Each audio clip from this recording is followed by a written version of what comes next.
निवडणुका आल्या की भाजपावाले जे आहे ते जातीय आणि धार्मिक द्वेष निर्माण करण्याचं त्या ठिकाणी काम करतात। लोकसभा आणि विधानसभेच्या इलेक्शनच्या वेळेला हिंदू जन आक्रोश मोर्चा त्या ठिकाणी काढण्याचं काम झालं।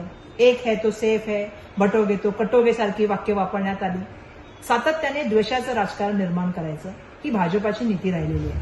आता आपण बघत आहोत की त्या ठिकाणी दिवाळीचा सण आहे, तर मुंबई महानगरपालिकेचं इलेक्शन दिसतंय समोर येत आहे, म्हणून त्यावेळेला दिवाळीचा जो सण आहे जो आनंदाने सगळेजण एकत्र मिळून साजरा करतात, आपण त्या ठिकाणी कुठल्याही तऱ्हेचा धार्मिक वाद न करता एकत्रपणे आनंद महोत्सव साजरा करतो। त्या दिवाळीच्या सणाचा फराळ वाटताना सुद्धा त्या ठिकाणी आहे तो जातीय आणि सामाजिक आणि त्या ठिकाणी धार्मिक द्वेष करण्याचं जे आहे ते काम सातत्याने सुरू आहे। महत्वाची गोष्ट मला या ठिकाणी बोलायचं आहे, बस झालं आता आपल्या सगळ्यांचं हे सातत्याने धार्मिक, भाषिक आणि त्या ठिकाणी सामाजिक वाद निर्माण करायचे आणि समाजामध्ये द्वेषाचं तेढ निर्माण करायचं हे बंद झालं पाहिजे। मुंबईकरांच्या मूळ मुद्द्यावर आपण या ठिकाणी बोललं गेलं पाहिजे।